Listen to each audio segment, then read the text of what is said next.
National Herald मामले में Congress leader Rahul Gandhi से ईडी आज लगातार तीसरे दिन भी पूछताछ कर रही है।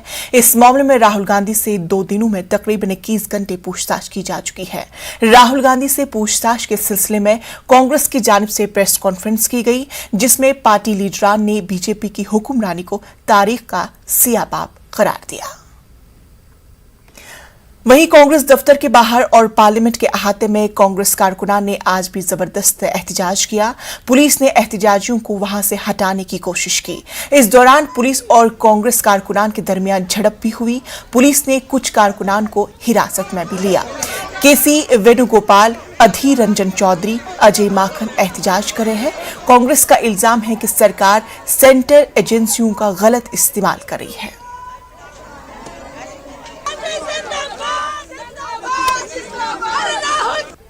देखिए, बहुत ही दुर्भाग्यपूर्ण है और मैं समझती हूँ कि लोकतंत्र के हनन का इससे बड़ा कोई प्रत्यक्ष प्रमाण नहीं कि राजनीतिक दल के संघर्ष के साथियों को, कार्यकर्ताओं को न दफ्तर में आने दिया जा रहा है, न दफ्तर के बाहर शांतिपूर्वक तरीके से प्रदर्शन करने दिया जा रहा है। मैं जरूर ये कहूंगी कि निसार में तेरी गलियों के वतन कि जहाँ चली है ये रस्म कि कोई न सर उठा के चले। आंदोलन करेंगे, जेल भरो आंदोलन होगा, पूरे देश में क्रांति आएगी। राहुल गांधी को निर्दोष सताया जा रहा है। जब उनको चिट मिल चुकी है, क्लीन चिट मिल चुकी है, उसके बाद मोदी सरकार डरता है। सिर्फ हम क्योंकि आवाज ना उठा सकें उससे हमें रोका जा रहा है। भारत के झंडे का अपमान किया है। मोदी सरकार ने भारत के राष्ट्रीय ध्वज का अपमान किया है, जिसके लिए जितनी निंदा की जाए कम है। हाथ उठाया, ये मेंबर ऑफ पार्लियामेंट को नहीं छोड़ता है। इस देश का पॉलिसी मेकर से उन तक नहीं छोड़ा। गांधी परिवार के बारे में इनको क्या पता है? 2 पूर्व प्रधानमंत्री देश के लिए शहादत हुआ है। क्या पता, कल भी तो हमको 3 घंटा बस में घुमाए थे। अब कल भी पुलिस स्टेशन में जगह कम पड़ गई थी, आज भी जगह कम पड़ेगी। देखते हैं इनकी जेलों में और पुलिस थानों में कितनी ताकत है और कितने लोगों को ये रोक सकते हैं। जिस तरीके से लोकतंत्र की हत्या कर रही है भारतीय जनता पार्टी की सरकार, हिटलर का शासन याद आ रहा है। हम हिटलर से नहीं डरे, अंग्रेजों से नहीं डरे, इनसे भी डरने वाले नहीं है। लड़ेंगे राहुल गांधी के लिए अंतिम सांस तक। जिस तरह की बर्बरता की गई, जिस तरह हमारे ऑफिस को तोड़ने की कोशिश की गई, गेट तोड़ने की कोशिश की गई, हमारे सीनियर लीडर के साथ बदतमीजियां की गई, ये बहुत शर्मनाक है। मोदी की सरकार को इसका जवाब देना पड़ेगा। पुलिस उनकी पर्सनल आदमी बन चुकी है। हम इसके खिलाफ लड़ेंगे, लगातार लड़ेंगे। बर्दाश्त नहीं कर पा रहे हैं। अब ये राजनीतिक लड़ाई नहीं लड़ पा रहे हैं, तो सीधा डंडे के जोर पे ये हमको दबाना चाहते हैं। हम डरेंगे नहीं, डरेंगे नहीं। इसी को लेकर आज विपक्षी दल है। ये क्या हो रहे हैं? हम क्या आतंकवादी हैं? जहाँ कश्मीर में आतंकवादी हैं उनसे लड़ो। ये हम लोग आतंकवादी नहीं है। आप किससे लड़ रहे हो? राहुल गांधी और कांग्रेस पार्टी से इतना क्यों डरे हुए हो? क्योंकि झूठ की पुलिंदा बनाते हुए ये बीजेपी और सत्तारूढ़ पार्टी कांग्रेस की छवि को धूमिल करने के लिए जो घिनौना साजिश कर रहे हैं वो कामयाब नहीं हो पा रहे हैं। इसलिए आग बबूला होते हुए ये तानाशाही कर रहे हैं। ये तानाशाह यहाँ के पुलिस को बेजा इस्तेमाल करते हुए हमें और कांग्रेस वर्कर को अत्याचार कर रहे हैं। महिला वर्कर को भी यहाँ अत्याचार किए गए हैं। दरवाजे तोड़कर अंदर घुसना और अंदर घुसकर नेताओं और कार्यकर्ताओं को पीटना, ये दर्शाता है कि अब हमारे देश में प्रजातंत्र की हत्या हो चुकी है। संविधान को बुलडोजर के नीचे रोन दिया गया है और केवल कुशासन और अत्याचार का ही शासन बचा है। पर इसे चेतावनी माने दिल्ली पुलिस भी और भाजपाई कि हमारे सब्र का इम्तिहान ना लें। किस हैसियत से दिल्ली पुलिस ने भारतीय राष्ट्रीय कांग्रेस के कार्यालय के अंदर हमला बोला? कैसे वो दरवाजा तोड़कर अंदर आकर कार्यकर्ताओं और नेताओं को पीट सकते हैं?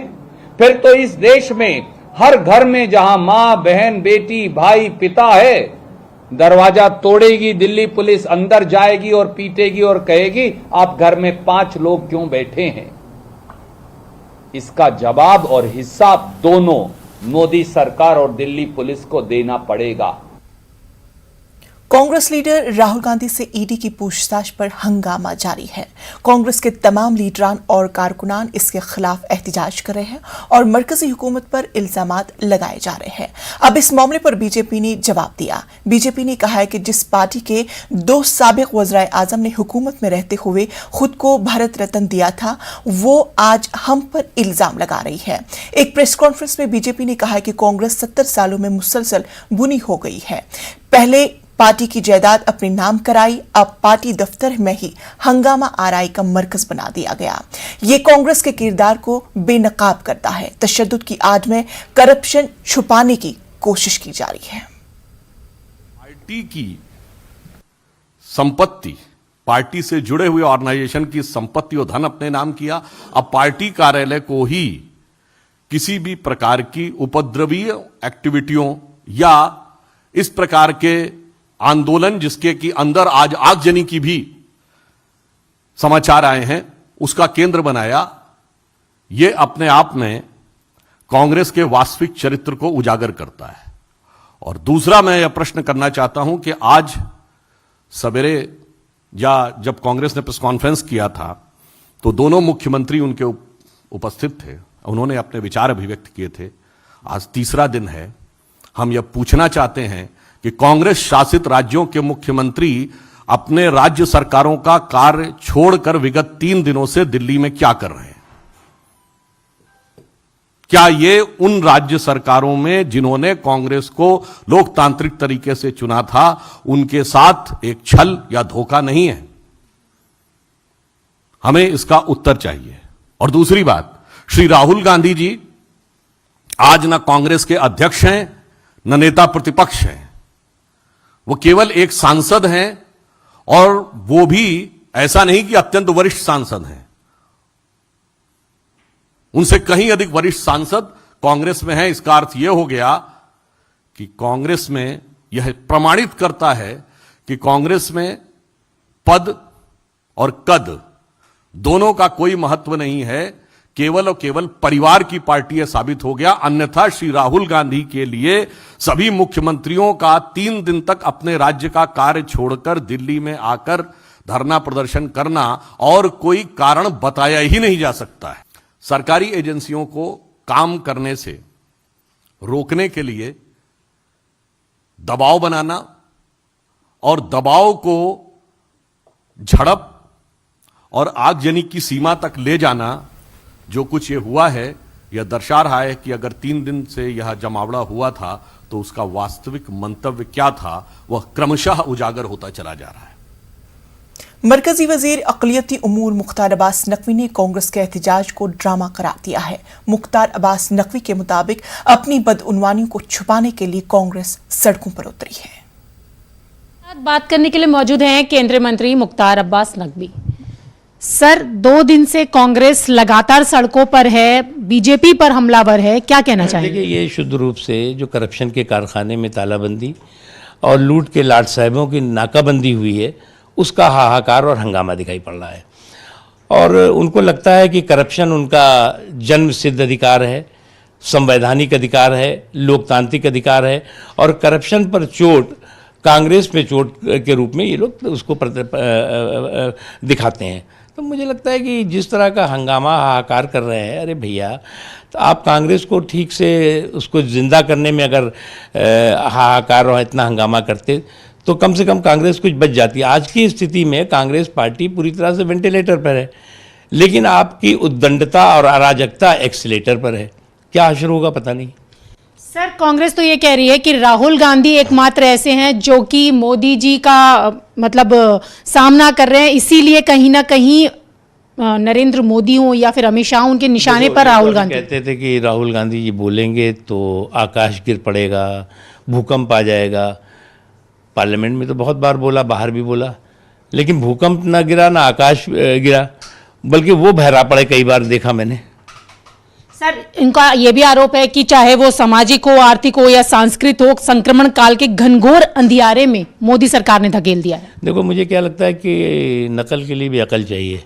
अब आजकल जो है वो थोड़ा सा तुकबंदी ज़रूर बोलते हैं, अगर उनको थोड़ा सा तुकबंदी सीखना है तो कुछ अच्छा अध्यापक अपने पास रखें तो वो समझे बताएगा। इस बेवकूफ़ियों की बातों में खुद एक तो वो वैसे ही बेवकूफ़ के रूप में दिखाई पड़ते हैं और बेवकूफ़ बन जाते हैं। सर राहुल गांधी ये भी कहते हैं कि ये जुमलों नहीं महाजुमलों की सरकार है और जिस तरीके से नौकरी नहीं नौकरियों के लिए सिर्फ बातें करते हो जिस तरीके का PR कर रहे हैं। चलो भैया राहुल क्या छोड़ो। तो आपने देखा, ये थे हमारे साथ बात करने के लिए केंद्रीय मंत्री मुख्तार अब्बास नकवी। कैमरा पर्सन वीनू के साथ रचना, न्यूज़ 18 दिल्ली।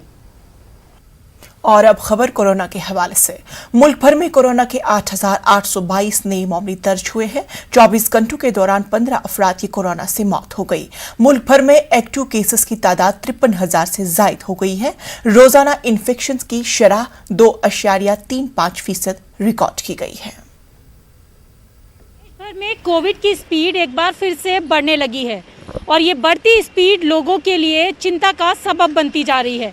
इस वक्त हम LNJP हॉस्पिटल के अंदर खड़े हैं। LNJP हॉस्पिटल के डायरेक्टर डॉक्टर सुरेश कुमार का कहना है कि मामले भले ही तेज़ी से बढ़ रहे हैं लेकिन फ़िलहाल घबराने की ज़रूरत नहीं है क्योंकि पेशेंट जो हैं वो अपने घरों में ही ठीक हो रहे हैं। हॉस्पिटल में एडमिट होने की ज़रूरत नहीं पड़ रही है और साथ ही साथ उनका कहना है कि ज़्यादा से ज़्यादा लोगों को बूस्टर डोज लगवानी चाहिए। कोविड की दोनों वैक्सीनेशन की डोज के साथ साथ बूस्टर डोज लगवाना बेहद ज़्यादा ज़रूरी है।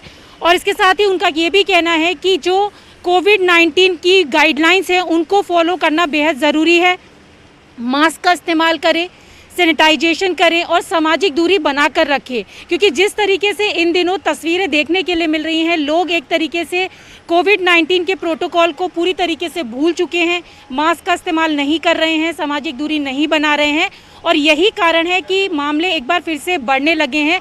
और आप अगर हॉस्पिटल में देखें तो यहाँ पर पेशेंट्स की संख्या भी ना के बराबर है। हालांकि कोविड-19 के पेशेंट बेहद कम आ रहे हैं और जिन लोगों की पिछले 24 घंटे में मौत हुई है उनमें कोई ना कोई गंभीर बीमारी थी, उसके बाद उनकी मौत हुई है। ऐसे में जो बढ़ते मामले हैं वो चिंता के साथ साथ इतने ज़्यादा डरावने नहीं हैं।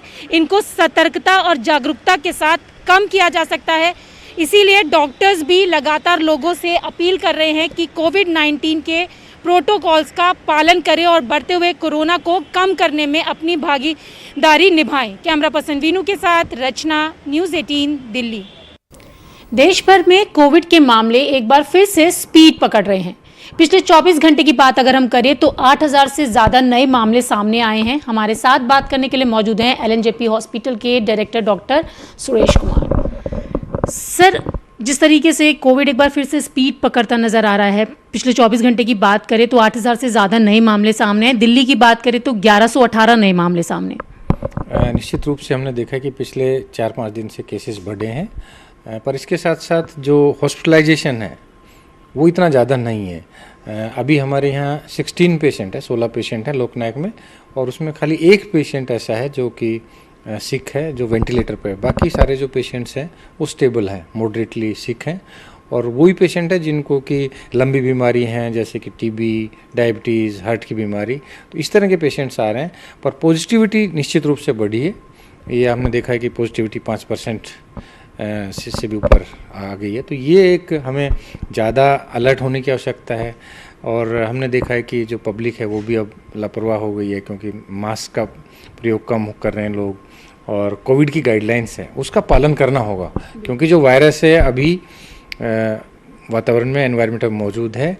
अभी कोविड का जो वैक्सीनेशन है वो हमारा इंडिया में बहुत अच्छा है और बूस्टर डोज भी अब लग रहा है, तो जो सीवियरिटी है वो बहुत कम है।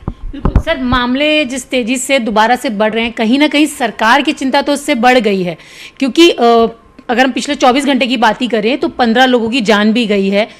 तो ऐसे में सर आपने कहा कि सतर्कता बरतने की अभी ज़रूरत है, लेकिन लोग भी लापरवाह से नज़र आ रहे हैं। अभी यहाँ हमने देखा कि बहुत सारी जगहों पे निश्चित रूप से बहुत ज़्यादा लोगों को जब वैक्सीन लग जाती है तो उनको ऐसा लगता है कि वैक्सीन लगाने के बाद वो सुरक्षित है और कोरोना दोबारा नहीं होगा।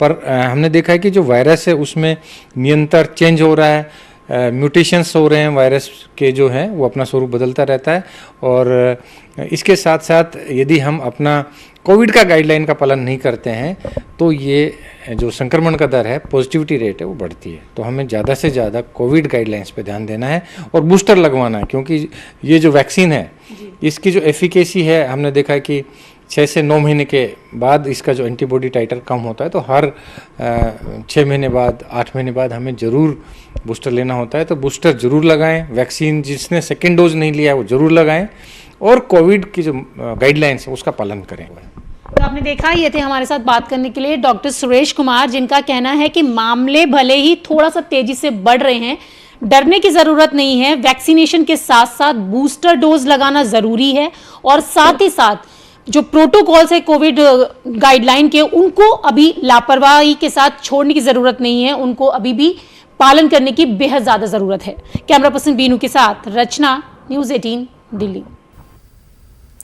पंजाब के मुख्तलिफ शहरों से दिल्ली हवाई अड्डे के लिए आज से एसी वोल्वो बस की शुरुआत हो गई है। पंजाब के वजीर आला भगवंत मान और दिल्ली के CM Arvind Kejriwal Jalandhar bus stand से एसी वोल्वो बसों को हरी झंडी दिखाई।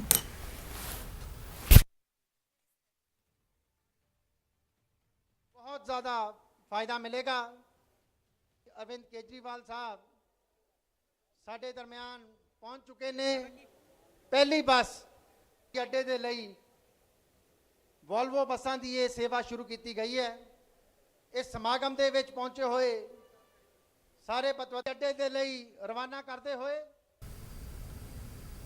एक इतिहासक पल जिस दे अज आपां सारे गवाह बन रहे हैं। मुल्क की कई रियासतों से पेट्रोल और डीजल के स्टॉक में कमी की शिकायत मौसूल हुई है।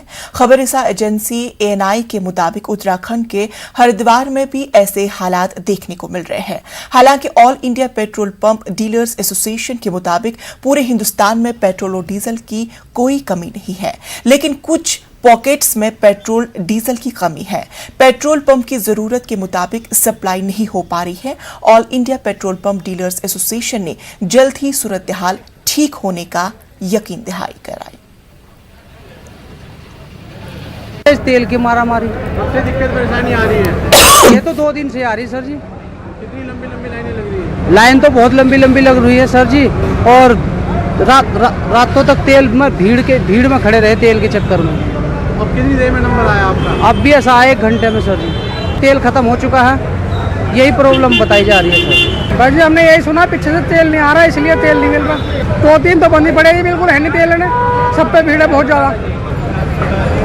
कितनी दिक्कत हो रही है? गर्मी भी है। अरे सर बहुत दिक्कत हो रही है, बिना तेल के तो कुछ काम ही नहीं होगा। सर ये कुछ बता नहीं पा रहे हैं, खाली ये है कि पेट्रोल नहीं है, बस है ही नहीं, तेल ही नहीं है कह रहे हैं बस। और कोई लॉजिक भी तो नहीं है कि भैया क्यों नहीं आ रहा है। कोई समस्या हो, किसी ने पहले अनाउंस करवा दिया, चलो यार डलवा लो।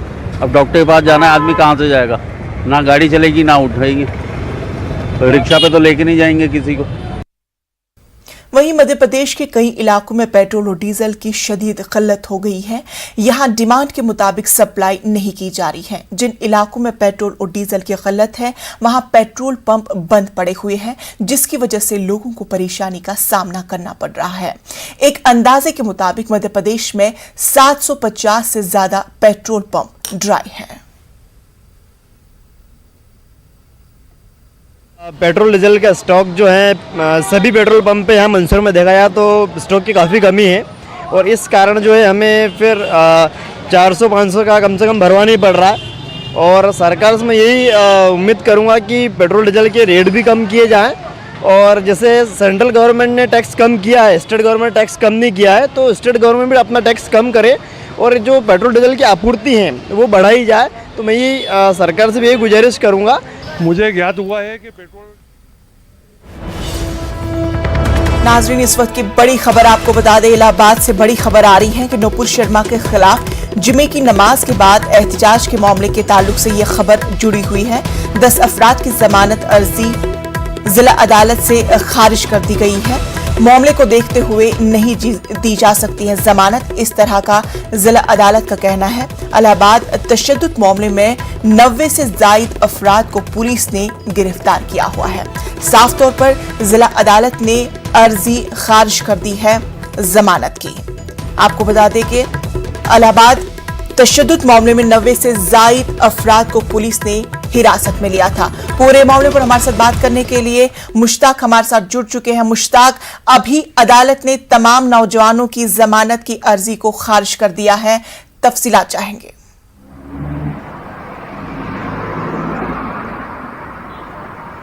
देखिए, सबसे पहले मैं ये बता दूं कि जुमा के दिन जो तशद्दुद हुआ था एहतजाजी मुजाहरे के दौरान, उसमें 90 से ज़्यादा अफराद को पुलिस ने मुलजिम बनाया है, उनके खिलाफ FIR दर्ज की है और गिरफ्तार किया है। इनमें से इन 90 लोगों में से 10 अफराद ने, 10 नौजवानों के अहले खाना ने जमानत की अर्जी दाखिल की थी, जिसे ज़िला अदालत ने आज खारिज कर दिया है। ज़िला अदालत ने यह कहा है कि जिन नौजवानों पर के जो इल्ज़ामात लगाए गए हैं, जो FIR दर्ज की गई है, बहुत संगीन धाराओं के तहत, बहुत संगीन दफात के तहत दर्ज की गई है, लिहाजा इस बुनियाद पर इनको जमानत नहीं दी जा सकती। तो जिला अदालत ने 10 नौजवानों की जमानत की अर्जी खारिज कर दी गई है। अब इन नौजवानों को सेशन कोर्ट जाना पड़ेगा। अगर सेशन कोर्ट से जमानत की अर्जी खारिज होती है तो फिर इलाहाबाद हाई कोर्ट का रुख करना पड़ेगा। फिलहाल 10 नौजवानों को जिन्होंने जमानत की अर्जी दाखिल की थी, उनको कोई रिलीफ नहीं मिली है। जिला अदालत ने उनकी दरखास्त को मुस्तरद कर दिया है। यहाँ पर सबसे बड़ी खबर जो इस वक्त की है वो ये कि इसी दरमियान में पुलिस इंतजामिया ने पहला पोस्टर जारी कर दिया है। जिन नौजवानों ने एहतजाजी मुजाहरा किया था, उनके तस्वीरों के साथ, जिसमें 14 नौजवानों की तस्वीरें मौजूद हैं और इनको बिल्कुल मुश्ताक, इस वक्त की बड़ी खबर, नौजवानों के खिलाफ कानूनी कार्रवाई की जाएगी। जी मुश्ताक, इस वक्त की सबसे बड़ी खबर यही आ रही है कि पुलिस ने नौजवानों के पोस्टर जारी किए गए हैं और पोस्टर के पहले पार्ट में 14 नौजवानों की तस्वीरें सामने आई है और पुलिस के मुताबिक ये नौजवान तशद्दुद में शामिल थे। तो इसके ताल्लुक से भी तमाम तर तफसीलात आपसे चाहेंगे।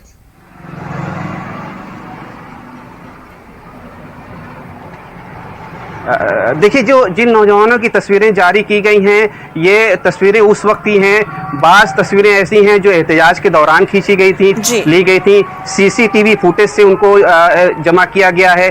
कुछ पुलिस वालों ने जो उस वक्त वो वीडियो बनाया था, पुलिस प्रशासन के लोग ने, वहाँ से ये तस्वीरें इकट्ठा की गई हैं। कुछ मीडिया के कर्मियों से तस्वीरें हासिल की गई हैं, उनके फुटेज देख करके। तो इस तरह से इन तस्वीरों को पहला पोस्टर है। SSP का कहना है कि ये वो पोस्टर पार्ट 1 है। तो इसमें 14 नौजवानों को दिखाया गया है। तो जाहिर है पोस्टर पार्ट 1 है तो पार्ट 2 भी होगा। इसके आगे भी और भी पोस्टर जारी किए जाएंगे जिसमें नौजवानों की तस्वीरें होगी जिन्होंने तशद्दुद में या तशद्दुद मुजाहरे में हिस्सा लिया था। लेकिन नौजवानों की तस्वीरों का जारी होना और इनका मुश्तहिर होना इनके लिए जाहिर है और मुश्किलें पैदा करने वाली बात है। और इन पर बहुत पहले ही पुलिस ने ये वाजे कर दिया है कि जिन नौजवानों के खिलाफ तस्वीरें जारी की गई हैं उनको एक तरह से इश्तिहारी मुजरिम करार दिया जाएगा। अगर वो गिरफ्तार हैं तो उनको पर संगीन धाराएं लगाई जाएंगी और अगर वो फरार हैं तो उनके खिलाफ गैर जमानती वारंट या दूसरी कार्रवाई जैसे निदाम करने की कार्रवाई, घर गिराने की कार्रवाई या उनके खिलाफ कुर्की की कार्रवाई जैसी वो कानूनी जो चाराजोई की जाएगी। तो ये एक पहला जो पोस्टर है पार्ट 1 वो जारी हो गया है जिसमें 14 नौजवानों की तस्वीरें मौजूद हैं जिन्होंने पुलिस के मुताबिक तशद्दुद में हिस्सा लिया था। जी मुश्ताक, अगर हम बात करें कि तशद्दुद के हवाले से तो हमने देखा कि कई तरह के पहलू इसके दौरान हमें नजर आए। तो अभी की किस तरह की ताजा तस्वीर है इलाहाबाद में, क्योंकि कई सारे मंजर हमने देखे, चाहे वो हमने कर्फ्यू का देखा, इंटरनेट सर्विस मुअत्तली का देखा या तमाम तर महकमों की बंदी का देखा। तो अभी किस तरह का मंजर वहां पर?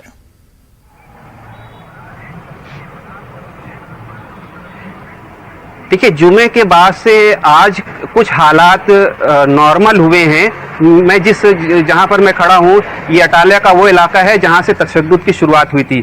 तो कल तक तो एक तरह से गैर एलानिया तौर पर कर्फ्यू लगा था और लोग घरों से बाहर नहीं निकल रहे थे, दुकानें नहीं खुली थी, आमदो रफ्त बहुत महदूद थी और ना के बराबर थी। लेकिन आज कुछ इक्का दुक्का दुकानें खुली हुई हैं, कोई लोग घरों से बाहर निकले हैं, कुछ ट्रैफिक में भी इजाफा हुआ है, लोग आना जाना लगा है। तो हालात नॉर्मलाइज की तरफ जा रहे हैं, मामूल के मुताबिक हो रहे हैं। लेकिन जो लोग तशद्दुद में शामिल थे या पुलिस ने जिन लोगों को गिरफ्तार किया है उनके खिलाफ किसी तरह की कोई रियायत बरतने की बात नहीं कही गई है, उनके खिलाफ सख्त कार्रवाई करने की बात कही जा रही है। यहाँ पर एक चीज़ मैं और अर्ज कर दूं कि कल एसएसपी ने बहुत अहम बयान दिया है कि जिन 90 लोगों में जिन लोगों को गिरफ्तार किया गया है उसमें 4 बच्चे भी हैं। तो जो नाबालिग बच्चे हैं उनकी रिहाई पर वो गौर कर रहे हैं, क्योंकि अभी वो नाबालिग हैं और उन पर उस तरह की कानूनी कार्रवाई नहीं की जा सकती जिस तरह बालिगों पे की जाती है। तो उन 4 बच्चों के बारे में एसएसपी का ये कहना है कि हम गौर कर रहे हैं, असर-ए-नौ गौर कर रहे हैं, तो शायद उनको कोई रिलीफ उन 4 बच्चों को मिल जाए। लेकिन फिलहाल जिन लोगों के खिलाफ पोस्टर जारी हुआ है 14 लोगों के खिलाफ, या दूसरा जो पोस्टर जारी होने वाला है, या जो लोग गिरफ्तार है उनके लिए अभी फिलहाल राहत की कोई उम्मीद नहीं दिखाई दे रही है। बेहद शुक्रिया मुश्ताक आमिर तमाम तर तफसीलात के लिए। आइए बात करते हैं मुल्क के